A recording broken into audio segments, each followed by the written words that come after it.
Buenas tardes, queridos hermanos. Grandes bendiciones sean derramadas para cada uno de ustedes y sus familias. Ministerios Príncipe de Paz, dado la bienvenida. Continuamos con nuestra última clase de Primera de Juan.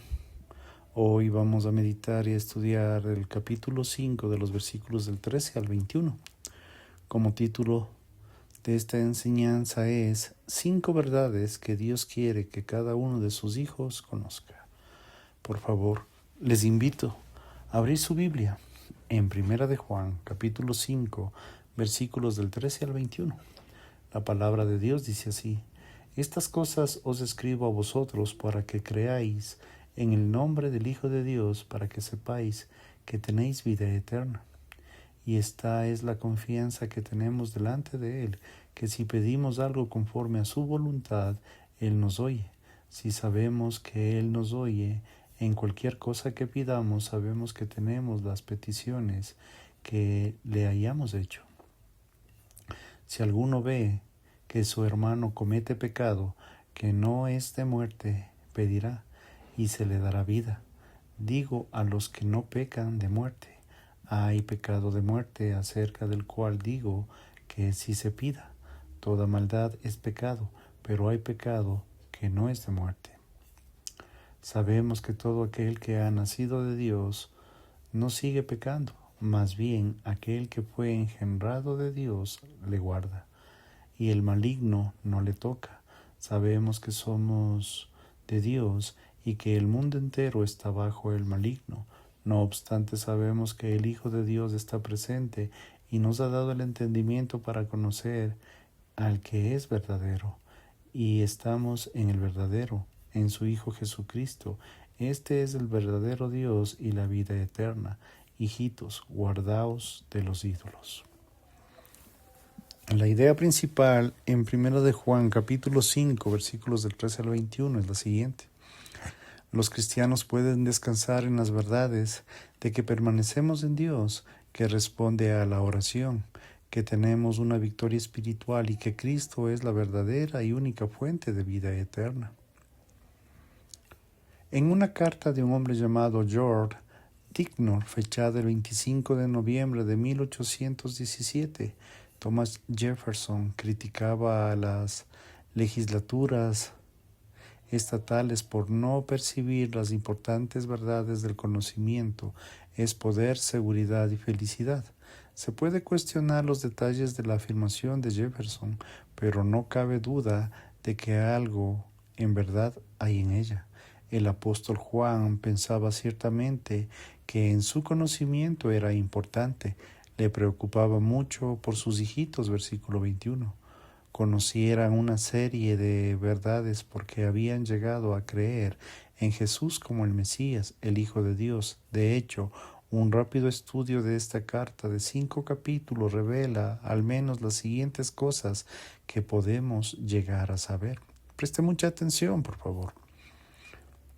1. Sabemos que conocemos a Dios. Capítulo 2, verso 3, verso 13, verso 14, capítulo 4, versículo 7. 2. Sabemos que estamos en Dios. Capítulo 2, versículo 5. Sabemos que hay una última hora. Capítulo 2, versículo 18. 4. Sabemos la verdad. Capítulo 2, versículo 21. Capítulo 3, versículo 19. 5. Sabemos que Jesús es justo, capítulo 2, versículo 29. 6.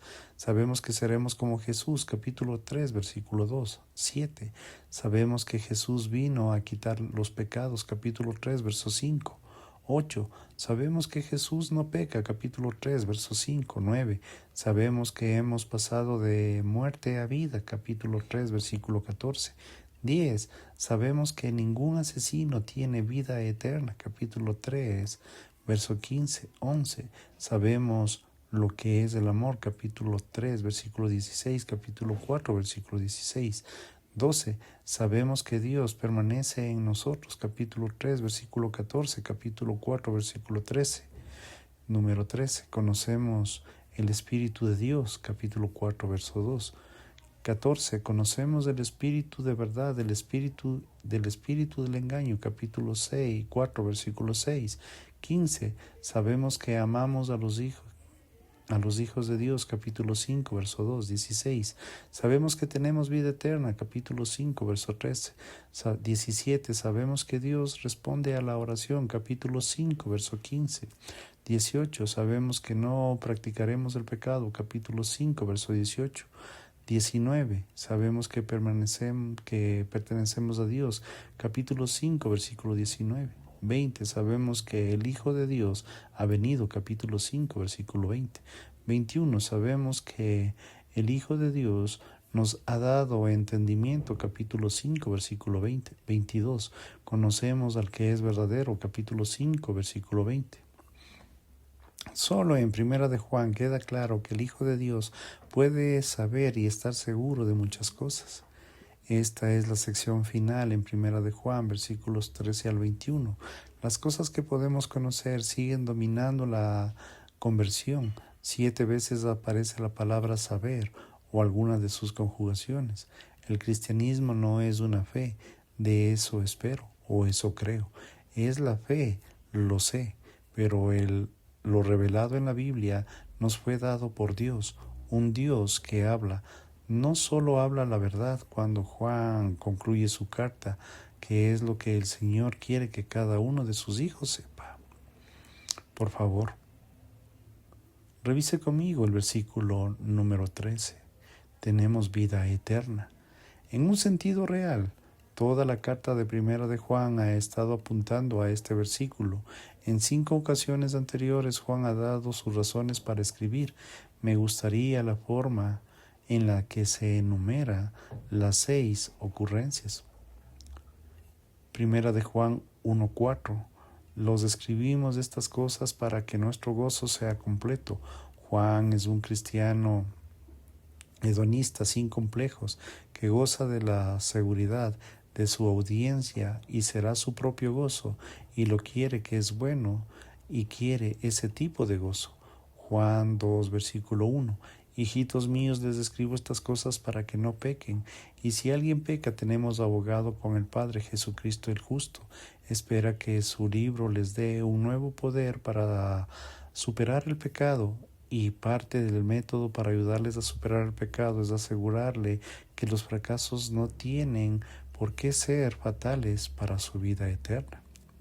En 1 de Juan 2:12 y 13 les escribo a ustedes, hijitos, porque sus pecados han sido perdonados por el nombre de Cristo. Les escribo a ustedes, padres, porque conocen a aquel que ha sido desde el principio. Les escribo a ustedes, jóvenes, porque han vencido al maligno. En otras palabras, el apóstol está lleno de esperanza de que a quienes les escribe son realmente creyentes, han sido perdonados, conocen en Dios, han triunfado sobre el maligno. En 1 de Juan 2:21 les ha escrito porque ignoren la verdad, sino porque la conocen, y porque ninguna mentira procede de la verdad. Está repitiendo: mi carta no es para que se inicien en la vida cristiana, sino para que sean confirmados en ella. En 1 de Juan 2:26 les escribo estas cosas con respecto a los que están tratando de engañarles. Les preocupaba la falsa enseñanza. Esta carta tiene por objeto protegerlos de quienes quieren desviarlos. En otras palabras, el hecho de que hayamos nacido de nuevo no significa que ya no necesitamos advertencias. En 1 de Juan 5:13, estas cosas les escribo a ustedes para que crean en el nombre del Hijo de Dios, para que sepan que tienen vida eterna. Esta es la razón que domina en esta carta. La mayor parte de lo que está aquí han sido diseñados para proporcionar evidencias de vida. Estas cosas les describo para que sepan que tienen vida eterna, es decir, para que sepan que han nacido de nuevo en nuestra fe. Resumiendo todas estas razones por las que escribe 1 de Juan, dice lo siguiente: les escribo porque son verdaderos creyentes, pero hay engañadores en medio de ustedes, y quiero que tengan una sólida confianza en su actual posición en la vida eterna como hijos regenerados de Dios, para que no se dejen arrastrar por el pecado. y si esta carta tiene ese efecto, mi alegría será completa. Así que en el corazón de su razón para escribir esta, le deseo de ayudarles a saber que han nacido de nuevo, que ahora tienen una nueva vida espiritual, que es la vida eterna. El apóstol Juan nos dice que es posible tener la vida eterna, la vida misma de Dios, y sin embargo tener dudas. Con todo, Él quiere que tengamos dudas, quiere que tengamos seguridad. Por lo tanto, proporciona múltiples pruebas a lo largo de este libro. Estas cosas en el versículo número 13 se refiere específicamente a lo que hemos estudiado en el capítulo 5 del 1 al 12. Pero en general la frase se refiere a todo el libro, que gira en torno a tres temas: la fe, la obediencia y el amor. Aquellos que creen que Jesús es Hijo de Dios buscan la obediencia y aman a los demás, que pueden estar seguros que tienen la vida eterna ahora mismo, hoy y para siempre. No dude por su ignorancia de la palabra de Dios y sus promesas. No dude por una teología diferente. Por ejemplo, la vida eterna es algo que se puede perder. No dude a causa de la desobediencia. No dude por el odio. Huya a Jesús, que es el verbo de vida, 1:1. Él es la vida eterna, capítulo 1, verso 2. En esta última huida debemos recordar: los sentimientos van y vienen, los sentimientos pueden ser engañosos. Mi confianza está en el Hijo de Dios, no vale la pena creer en ningún otro. Jesús dijo en Juan capítulo 10, versículos 28 y 29, y yo les doy vida eterna, y no perecerán jamás, ni nadie los aborrecerá de mi mano. Mi Padre me las dio, es mayor que todos, y nadie puede arrebatarle la mano de mi Padre. Voy a tomar la palabra de Jesús, puedo saber que tengo vida eterna. Por favor, revise conmigo. Vamos a ver los versículos del 14 al 17. Sabemos que Dios responde la oración. Con la seguridad de la vida eterna viene la confianza y una oración contestada. La oración es la llave que abre todos los almacenes de la gracia y el poder infinito de Dios. Todo lo que Dios es y todo lo que Dios tiene está a la disposición de la oración, pero es necesario usar una llave. La oración puede hacer todo lo que Dios puede, y como Dios puede hacer todo, la oración es omnipotente. Juan se refirió a la oración en 1 de Juan 3:22. Allí nos informó de que Dios responde a nuestras oraciones.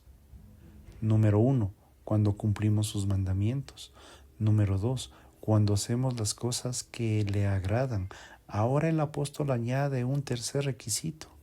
3, debemos pedir según su voluntad, versículo 14. Con estas tres claves, Juan dice que podemos tener confianza en Dios cuando oramos.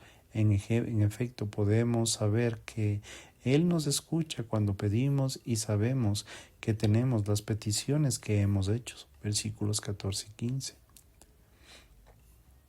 George Mueller, del año 1805-1898, fue un gran hombre de oración que se negó a recibir un salario regular y su apoyo financiero para sí mismo o para los ministerios que dirigía. El líder del movimiento de los hermanos cristianos, Mueller dijo: la oración no es vencer la resistencia de Dios, es asumir su voluntad. Por lo tanto, nada de lo que pedimos está más allá del poder de Dios, excepto lo que está más allá de su voluntad, su propósito y su plan. Podríamos preguntarnos por qué alguien querría algo contrario a la voluntad de Dios, pues es lo correcto y sabio orar según su voluntad.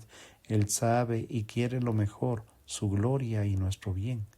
Dios quiere darle a usted lo que quiera que Él diera si fuera lo suficientemente sabio como para quererlo.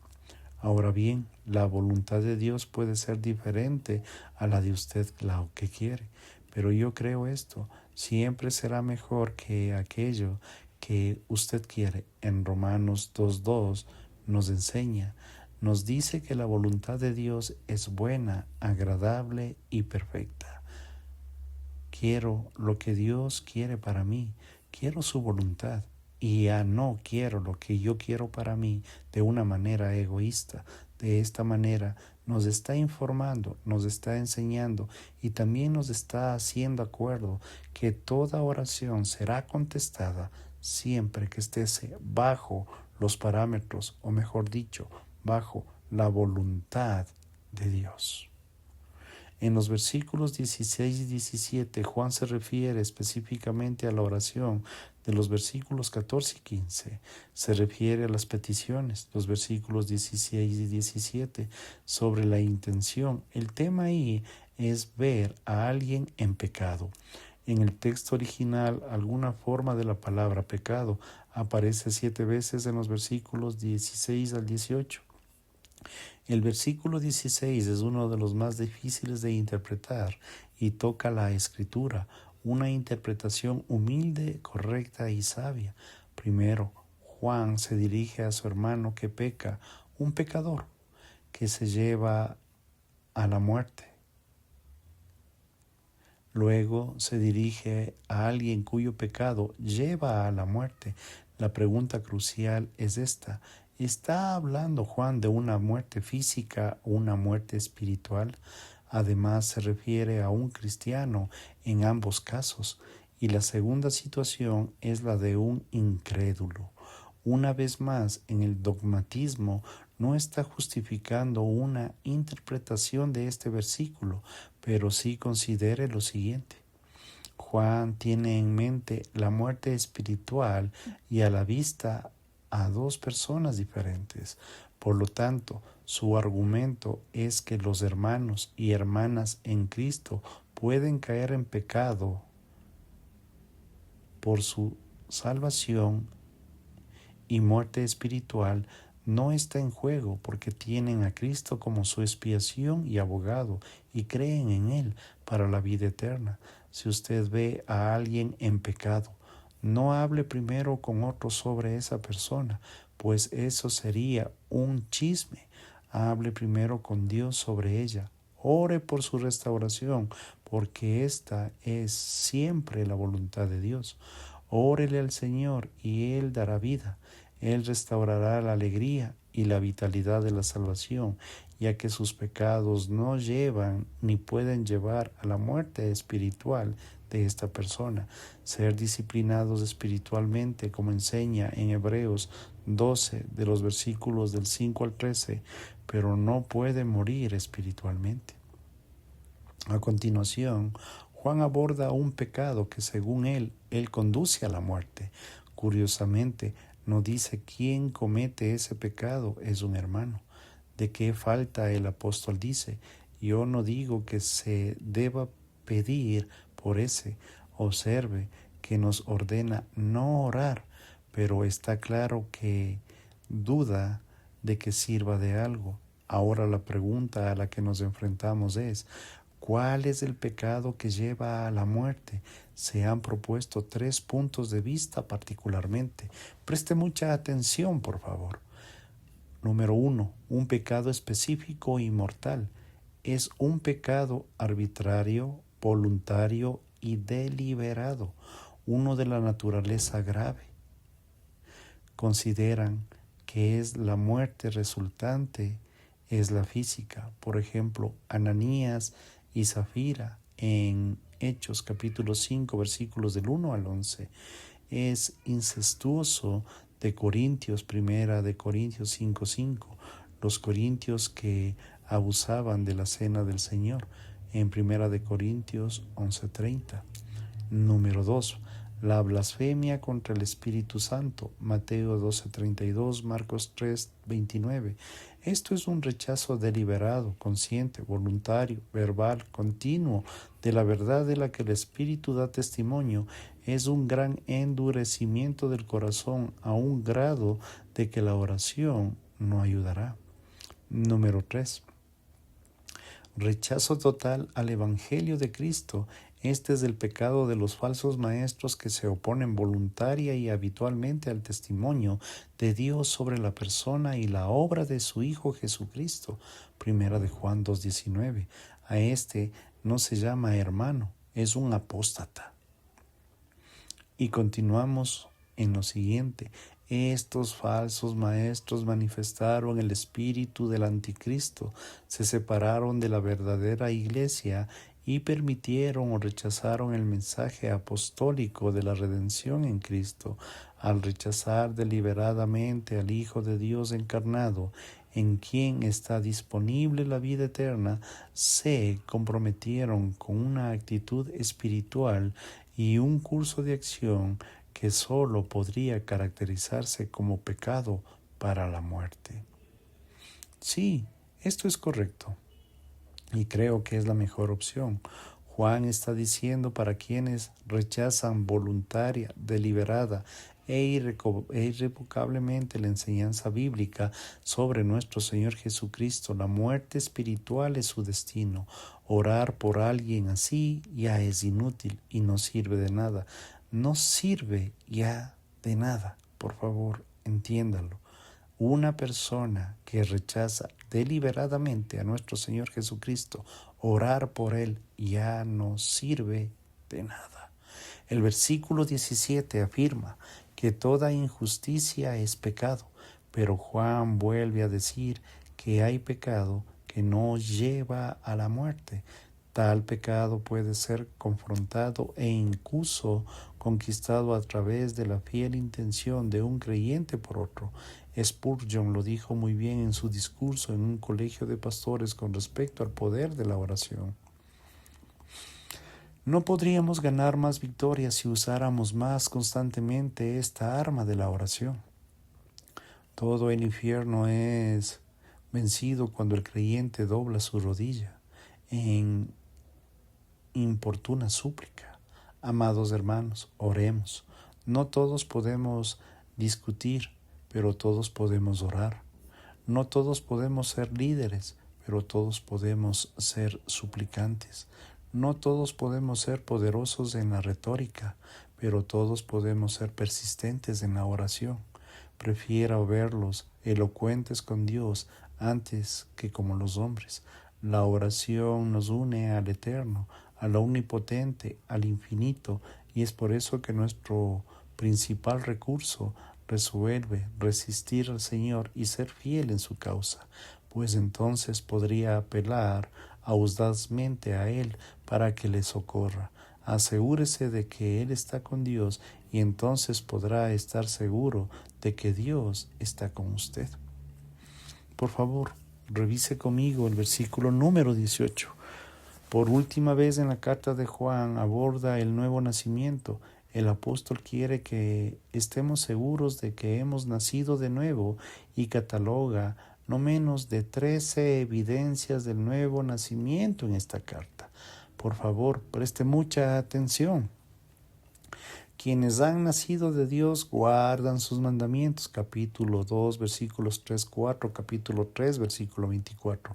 Quienes han nacido de Dios andan en la misma manera que Cristo anduvo. Capítulo 2, versículos 5 y 6. Quienes han nacido de Dios aman, no odian. Capítulo 2, versículo 9, capítulo 3, verso 14, capítulo 4, versos 7, 8 y 20. Quienes han nacido de Dios aman al Padre y no al mundo. Capítulo 2, versículo 15. Quienes han nacido de Dios confiesan al Hijo y lo tienen. Capítulo 2, versículo 23, capítulo 4, versículo 15, capítulo 5, versículo 12. Quienes han nacido de Dios hacen lo correcto. Capítulo 2, versículo 29. Quienes han nacido de Dios no practican continuamente el pecado. Capítulo 3, versos 6, 9 y 10. Capítulo 5, verso 18. Quienes nacen de Dios tienen al Espíritu Santo. Capítulo 3, 24. Capítulo 4, versículo 13. Quienes han nacido de Dios escuchan la palabra. Capítulo 4, versículo 6. Quienes han nacido de Dios creen que Jesús es el Mesías. Capítulo 5, versículo 1. Quienes nacen de Dios vencen al mundo. Capítulo 5, verso 4. Quienes han nacido de Dios creen que Jesús es el Hijo de Dios. Capítulo 5, versos 4 al 5. Quienes han nacido de Dios saben que Jesús les protege del maligno. Capítulo 5, verso 18. Aquí, en el versículo 18, Juan hace tres poderosas afirmaciones que nos aseguran una vez nuestra victoria sobre el pecado. Primero, sabemos que la persona nacida de Dios no sigue pecando. Por favor, escuchen bien para que no se confundan. Primero, sabemos que la persona nacida de Dios no sigue pecando. El pecado ya no es el patrón de su vida. Juan está informando la pureza de nuestras vidas, no la perfección. Algo que trato en el capítulo 3, versículos 2 y 3, la glorificación futura. La perfección influye en la santificación presente, que es la práctica diaria de la fe, de guardar sus mandamientos y la santidad. Segundo, aquel que nació de Dios lo guarda o lo protege. Me gusta el hecho que esta versión bíblica ponga en mayúsculas aquel, porque creo que hace referencia, es clara, a Jesús y no a nosotros. Nosotros no nos guardamos a nosotros mismos. El Señor Jesús es quien nos guarda. Este es un tema que se repite varias veces en el Nuevo Testamento. Por favor, escuche. Cuando estaba con ellos en el mundo, yo los cuidaba en tu nombre, y los que tú me diste, yo los cuidé, y ninguno de ellos se perdió, sino el hijo de la perdición, para que la Escritura se cumpliera. Juan 17:12. El Señor Jesús, por la obra en la cruz, logró mi salvación. Ahora, por la obra del cielo, la mantiene. Hebreos 7:25. Jesucristo, el engendrado eternamente por Dios, me protege y se mantiene a salvo. Por lo tanto, esta es nuestra tercera promesa. El maligno no me toca. La palabra tocar tiene la idea de agarrar algo con la intención de hacer daño. Alexander Sunday dice: está bien guardado aquel a quien Cristo guarda. El enemigo de las almas no puede echar mano de él. Ataca, pero no puede agarrar. Satanás puede agarrarnos y tentarnos a través de la duda, los amigos que se alejan, los ídolos, las seducciones carnales, los atractivos mundanos, pero debido al poder de Cristo no puede atraparnos.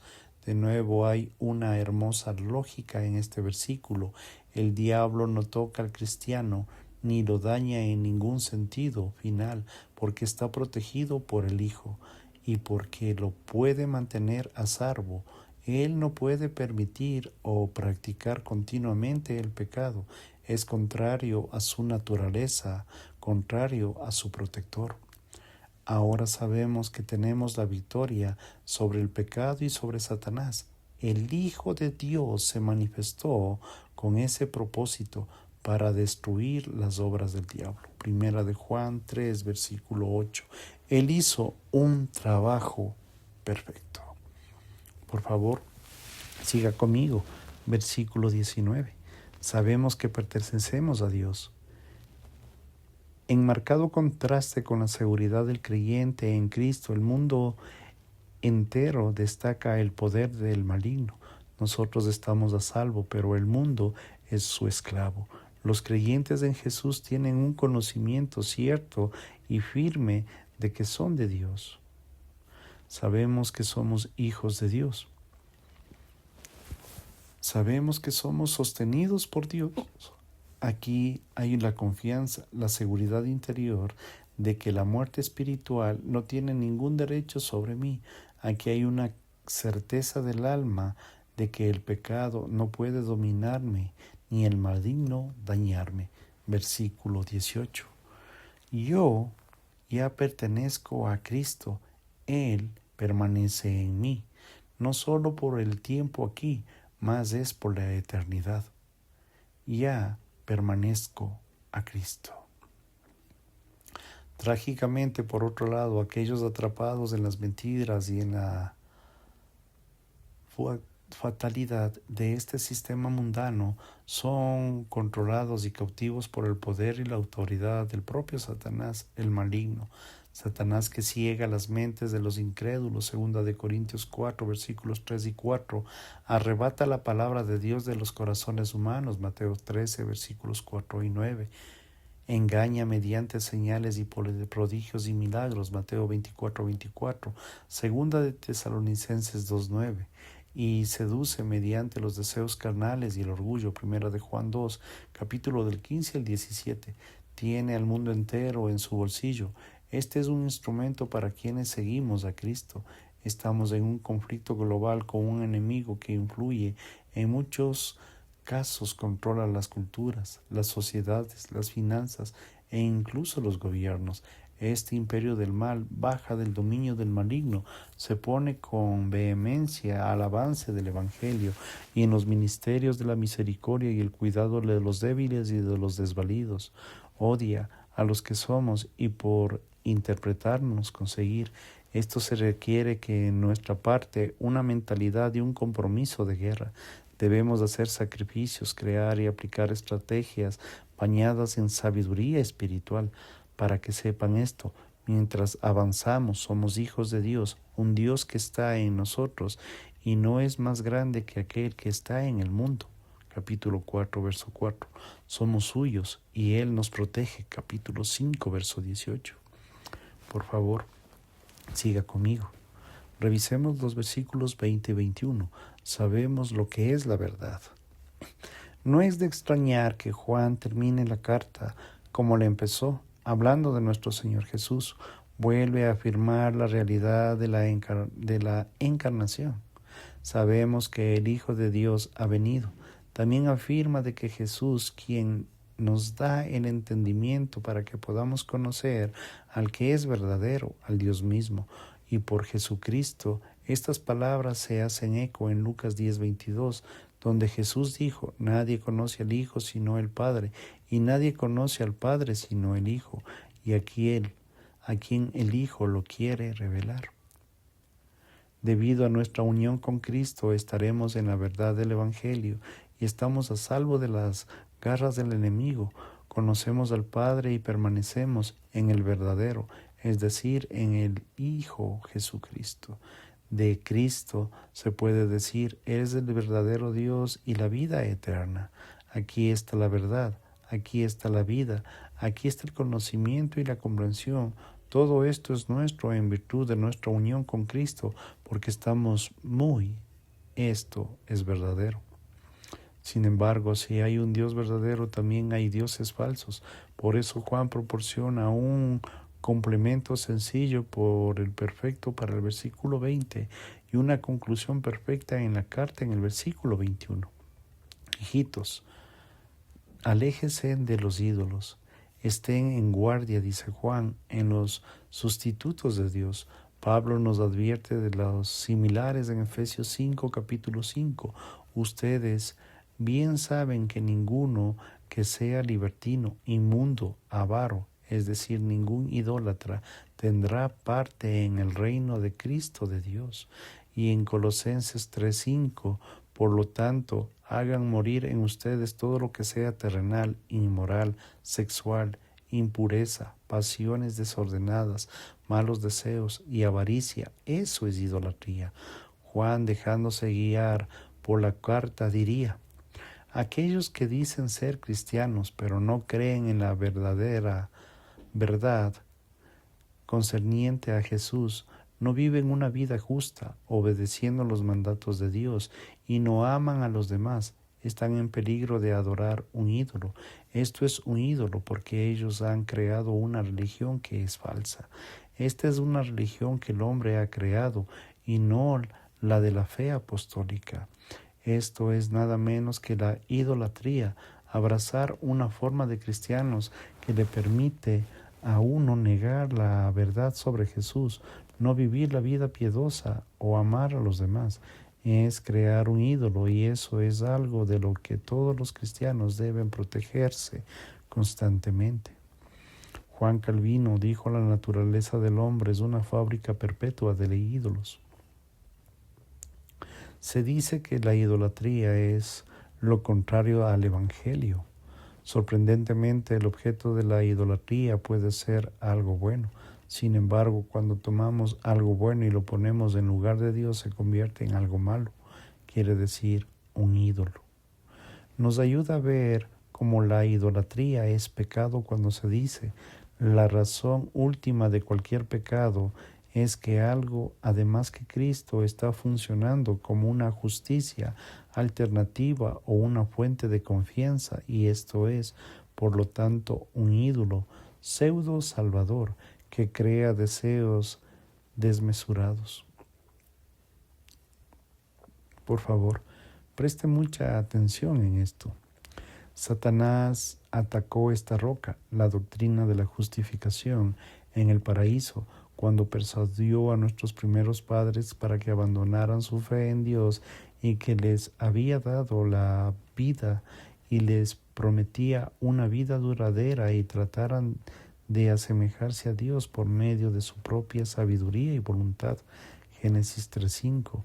Pues a partir de esto, el mundo entero enloqueció en la opción de estar en fe, inventando un sinfín de ídolos, religiones, por lo que esto dice Pablo en Hechos 14:16. Cada uno iba por su lado con una esperanza de aplicar a un ídolo o una diosa o unos dioses o diosas por sus propias obras, es decir, de derrimirle el mal del pecado por medio de su propia obra, sin ayuda de Cristo. Las actas de sus libros deben todos ser pagados, que proporcionan abundantes pruebas de todo esto. También es necesario considerar los tratados de las buenas obras. Quienes no confían en Dios en todo momento no se ven el favor, la gracia ni la buena voluntad hacia ellos en todo lo que hacen, en todo lo que sufren, en su vida o en su muerte, sino que buscan su favor en otras cosas o incluso en sí mismo, si no guardan este primer mandamiento de no tener otros dioses delante de él. Más bien practican la idolatría, aunque hagan obras de todos los demás mandamientos. Cualquier esfuerzo para ganar nuestra propia salvación crea ídolos por necesidad, porque si hacemos de nuestra carrera una muestra moral, o nuestro matrimonio, nuestra confianza fundamental en la vida, la sabiduría y el poder, entonces estas cosas se convierten en nuestros ídolos, en los que miramos en lugar de a Cristo, que es nuestra salvación. Por lo tanto, aquellos que guardan los otros 9 mandamientos como una forma de ganar su propia salvación están realmente rompiendo el primer mandamiento, por lo que en su moralidad, por lo tanto, todas sus buenas obras se hacen al servicio de un ídolo como forma de evitar a Cristo como Salvador. En resumen, la idolatría es cualquier cosa que usted ame, disfrute y busque más que a Dios, más que a Cristo, quien es el verdadero Dios y el que nos da la vida eterna. Los ídolos dicen que son verdaderos cuando Dios dice que solo Cristo lo es. Los ídolos dicen que darán vida cuando Dios dice que solo Cristo proporciona vida eterna. Los ídolos permanecen cuando nunca pueden cumplir, mientras que Dios dice que es Cristo que provee y cumple. Así que protéjase de los ídolos del poder, del control, de la comodidad, de la aprobación, de la posición, del aplauso y del placer. Su corazón nunca estará satisfecho ni descansará con ninguno de estos pequeños dioses falsos. Solo Cristo satisface la verdadera y eternamente. Jesús lo dijo perfectamente: el que bebe el agua que yo le daré no tendrá sed jamás, sino que el agua que yo le daré se le convertirá en él una fuente de agua que brotará vida eterna. Juan 4:14. Conclusión: Jesucristo es el Hijo de Dios, el Dios verdadero y el único que puede dar vida eterna y tenerla con certeza. Todo lo que tiene que hacer es creer en su nombre, y Él, solo Él, es el Dios verdadero. Todos los demás dioses son engañosos y falsos sustitutos, quienes prometen pero nunca pueden cumplir. Solo el Señor Jesús es el Dios verdadero y de la vida eterna. Sobre esta verdad usted puede permanecer y apostar su destino eterno. Gracias, queridos hermanos, por su tiempo. Si Dios lo permite, estaremos con ustedes en una nueva enseñanza. Bendiciones.